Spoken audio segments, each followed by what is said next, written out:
The woman urinated into a kitchen measuring cup, then she poured it onto her adopted son's jeans. When the boy woke up the next day, he found that he had actually wet the bed. The adoptive mother deliberately put on a surprised look to care about him. Why don't you try and take a shower? Okay. In the late night of the next day, the woman sprayed her body full of her adopted son's antiperspirant, and then sneaked into her adopted daughter's room.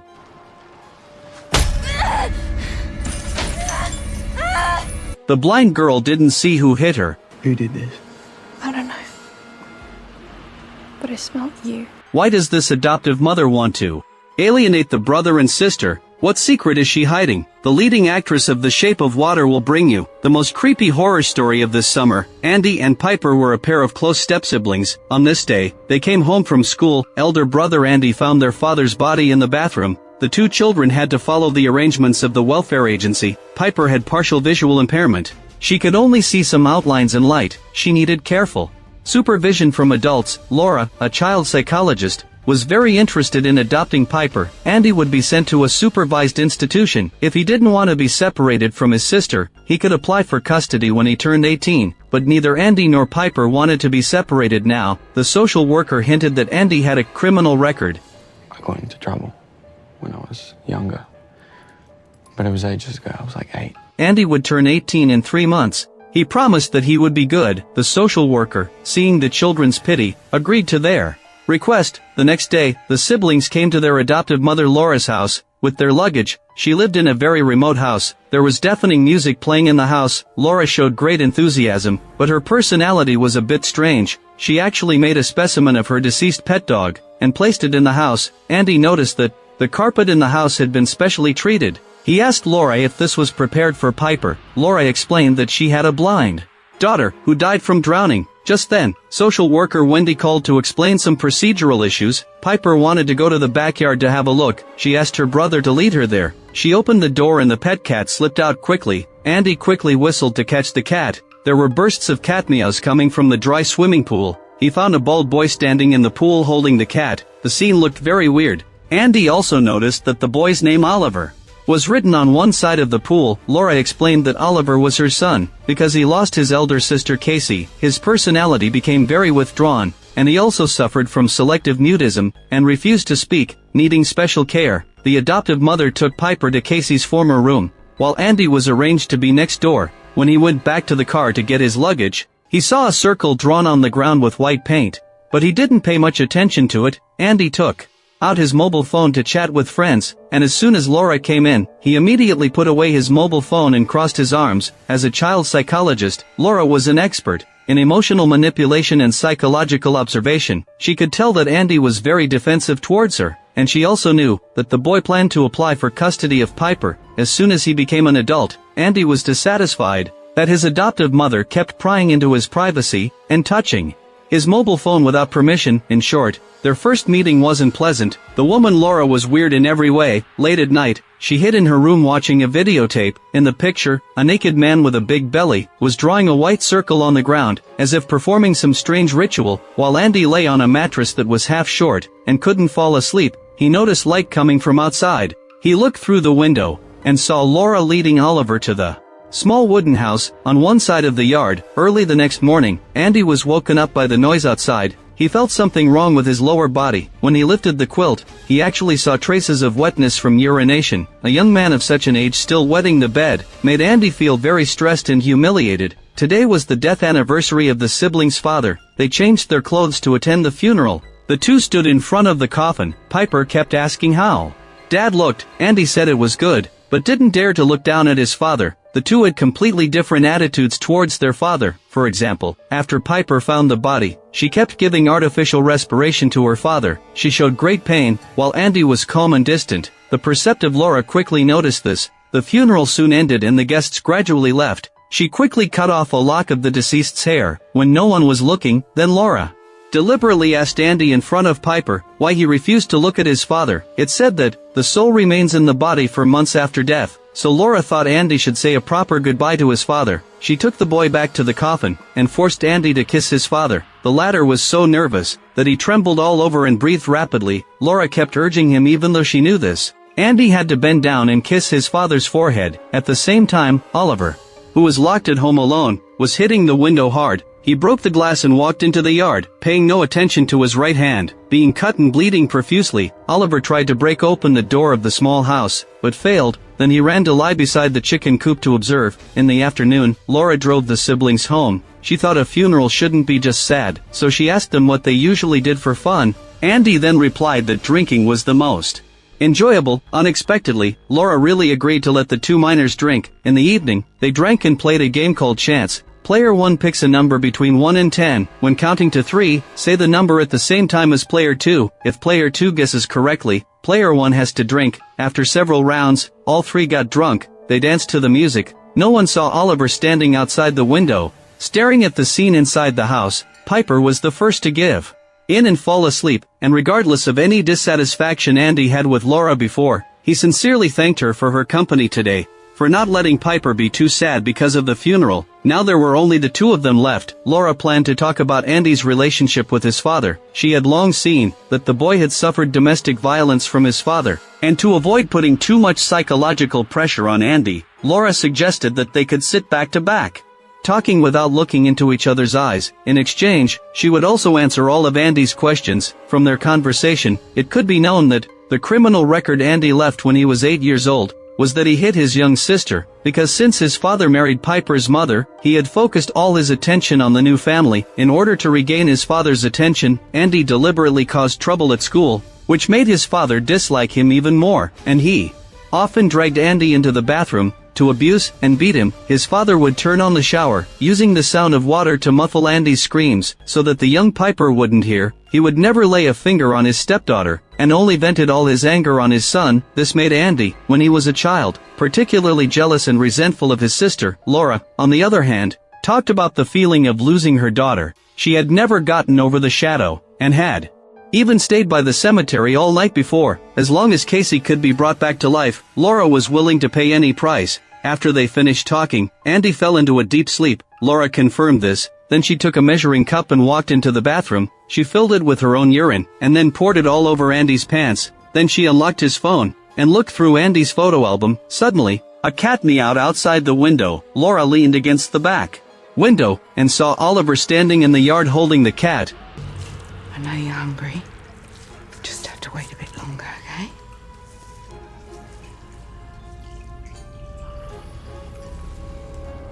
Are you in there?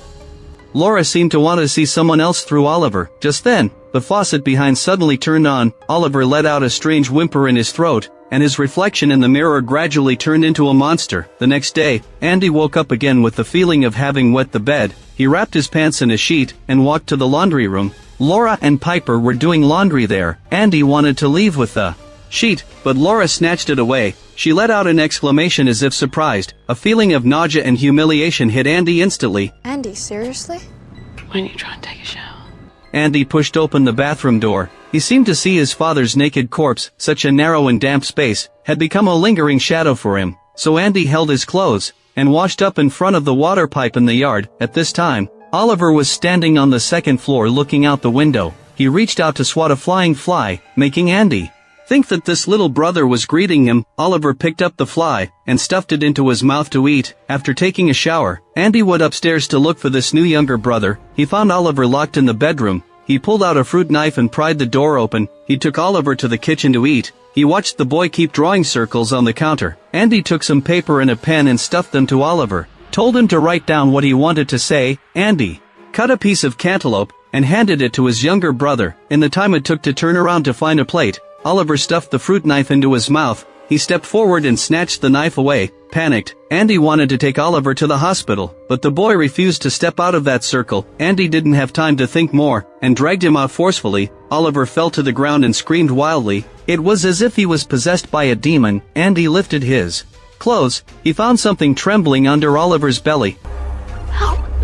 In the nick of time, Laura, who had been out, finally came back. She frantically rushed to Oliver's side and shouted, and Andy fell into a state of severe panic because of the bloody scene just now. Piper quickly hugged her brother and kept comforting him. Andy gradually calmed down. He picked up the blood-stained note and found a string of distorted letters written on it. Laura carried Oliver into the room and immediately turned on the videotape to check back and forth. The child trapped in the center of the ceremony in the video looked very much like Oliver. These images seemed to arouse his memories. Oliver not only regained consciousness but also started to speak. He asked who Laura was and what she really wanted to do. Oliver's voice grew louder and louder. Laura pounced on him, covered his mouth, and drew circles on the boy's forehead. Oliver gradually stopped struggling, and returned to his previous dull appearance. Andy, worried about the situation here, came to knock on the door, but Laura was very angry, because he had trespassed into the room. Even Piper thought her brother had done something wrong. Laura took out the hair she cut at the funeral, and fed it into Oliver's mouth.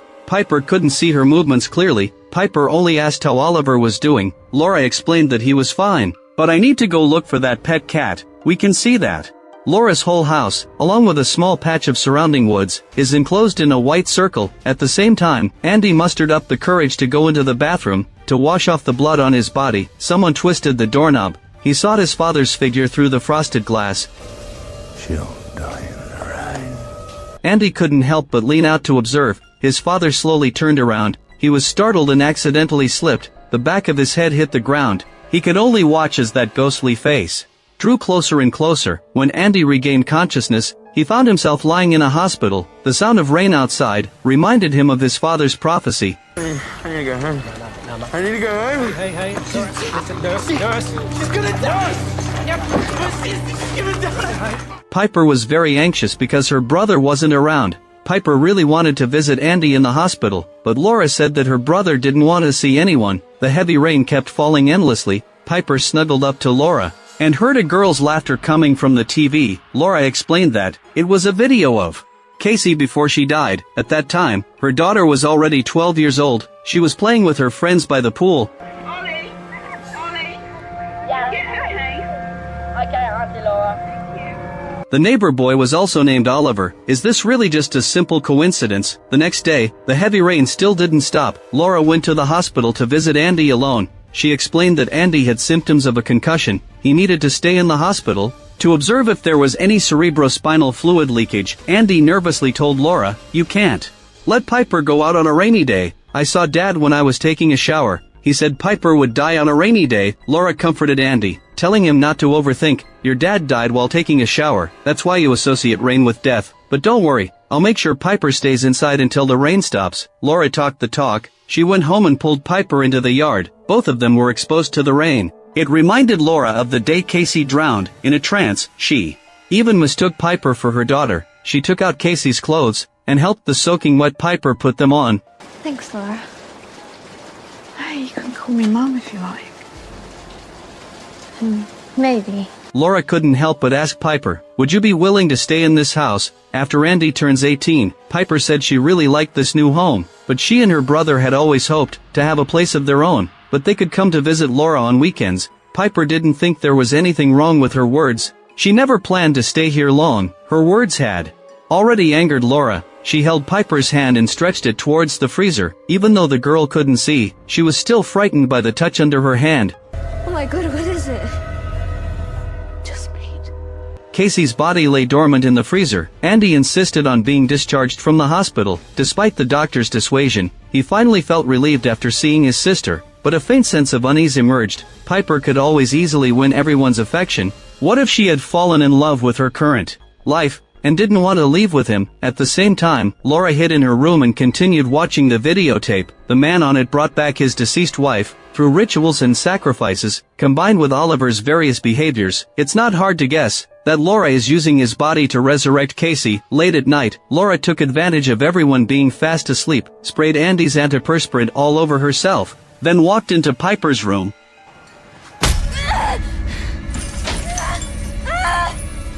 Although Piper couldn't see clearly, she really smelled her brother's scent last night. I put her to bed and then you went into her room. Can't even remember. You're abusive, Andy. Just like your dad.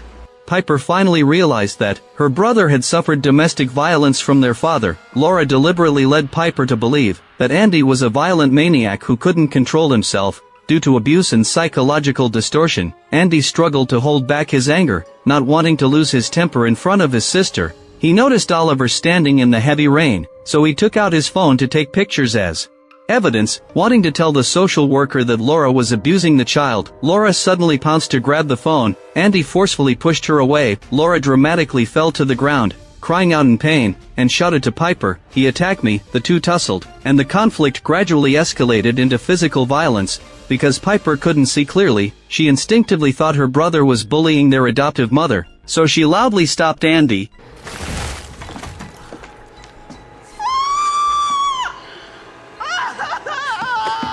Andy wanted to take his sister away from this creepy place, but Piper shrank back into Laura's arms. This woman, using her superb psychological intervention skills, successfully alienated the strong relationship between the siblings. After driving away, Andy immediately went to see social worker Wendy. Since she wasn't in the office, the receptionist asked him to sit and wait. At this point, Andy noticed a photo of a missing boy on the wall. Wasn't that Oliver? To be precise, his name was Connor Bird.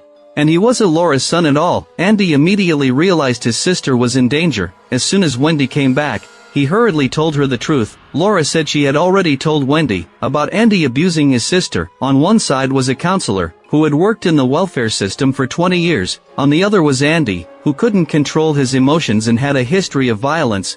The social worker naturally believed the former. She thought Laura would never harm the children. And Andy was just deliberately framing his adoptive mother. Laura sent Piper to school, while Oliver ransacked the house out of hunger. He now looked like a monster, and pounced on Laura to bite her as soon as he saw her. The child was incredibly strong. Even an adult woman couldn't break free. He grabbed Laura's arm, and tore off a piece of flesh with his mouth. Laura was startled and quickly hid back in the room. Oliver banged on the door like a maniac. Laura fainted on the ground due to blood loss. When Oliver found he couldn't open the door, he started gnawing on the table in his own arm, swallowing everything that could fill his stomach. A few minutes later, Laura regained consciousness, bandaged her wound, and left the room. She saw Oliver standing in the yard. Laura drew a circle on the glass with her bloodied hand, successfully attracting Oliver's attention and calming him down gradually. Laura led him back to the small room with the freezer. At the same time, Andy begged the social worker to believe he wasn't lying, that Laura had imprisoned a missing boy and called him Oliver. Finally, the social worker couldn't stand the pestering, and agreed to go to Laura's house with Andy. On the way, he called his sister, explaining that the reason he hid their father's domestic violence was that he didn't want to destroy her positive image of father, nor did he want her to know how ugly the world could be, and suffer pain that a child shouldn't have to bear. Andy apologized for hitting Piper when he was 8, but he was 100% sure that the bruise on his sister's eye was definitely not caused by him. Andy, pouring his heart out over the phone, could never have imagined that Piper's phone was in Laura's hand at this point. She immediately realized Andy might have brought the social worker, so she quickly cleaned up and restored the things Oliver had messed up. Before long, Andy and the social worker arrived. The social worker told him to stay there while she went in to visit Laura, but Andy, of course, wouldn't stay put. Laura was so smart that she would definitely hide Oliver. He quietly slipped out of the car, climbed over the yard, and saw the body of a dead chicken lying on the ground. Andy smashed open the small wooden house, and saw Oliver gnawing on Casey's corpse. Laura, wrapped in a bathrobe, pretended to have just gotten out of the shower. Actually, she hadn't had time to change out of her blood-stained clothes. She calmly showed the social worker around the house, not forgetting to slander Andy a few times. The social worker looked at the neat room, and found no abducted boy. She was relieved and ready to leave, when she noticed Laura's hand was bleeding. Then Andy's shout came from outside. Laura grabbed the social worker's wrist. It's Kathy. We can bring her back. Yeah. What? Listen. What have you done? Listen. What have you done? Listen! The social worker realized something was wrong, struggled to break free from Laura, and left the house. Andy quickly led the social worker to the wooden house. The scene inside was terrifying. The two ran nonstop to the car.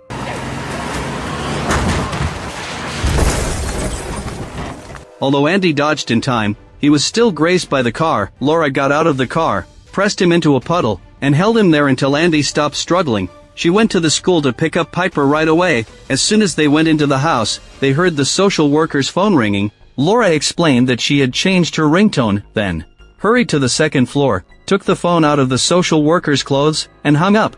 But Piper always felt like she had heard Andy's voice, so she followed the sound to the second floor. She vaguely saw a figure, reached out to touch their head, and the strange texture made her realize the person in front of her wasn't her brother. The next second, Laura came over and took Piper away. Piper asked what color Oliver's hair was. Laura instinctively answered with the neighbor boy's hair color, saying Oliver had thick, curly red hair. Piper immediately realized Laura was lying, ran away, and locked herself in the room. Piper felt she had kicked something, so she squatted down to feel around carefully. She touched a familiar face, and recognized it was her beloved brother. At this point, Laura found the key and opened the door, lying that Andy had been in a car accident.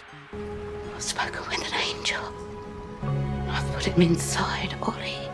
And now he's gonna put Kathy inside you. Piper grabbed the bottle behind her and threw it, but Laura held onto her and wouldn't let go. In their entanglement, Piper hit a pillar and fainted. Laura dragged her into the pool filled with rainwater. Oliver also came over. It seemed like something was about to burst out of his throat. Now Laura just needed to harden her heart and drown the container that held her daughter.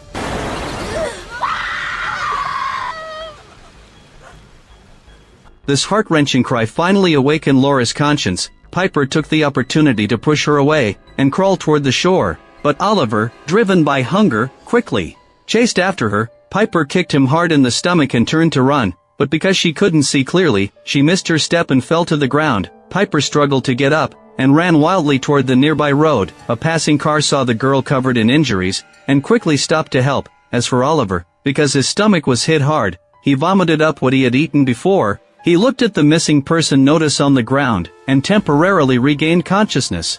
Oliver mustered up the courage to step out of that white circle. He knew that after the severe pain, he would be able to recall his past memories. Perhaps that passing car called the police. In the evening, a group of police found Oliver in the woods. Can you tell us your name? I'm Connor. Connor Bird. Piper turned on her phone on the way and heard the voice message Andy had left for her. As for Laura, she committed suicide while holding her daughter's remains. The movie ends here. Directed by the Philip brothers, it's arguably the most fully realized A24 horror film in recent times. The overall structure is similar to Talk to Me, by the same directors. Both tell stories of leading characters using extreme actions to cope with emotional trauma, but its completeness and atmosphere rendering are better than the previous work. Compared to ordinary horror films, the emotions conveyed by the film are more like helplessness and sadness. The earliest and deepest emotion of human beings is fear, and the deepest fear is none other than regret and pain. In the film, Laura hides her morbidity and violence under the guise of selfless maternal love. That's why it's even more chilling.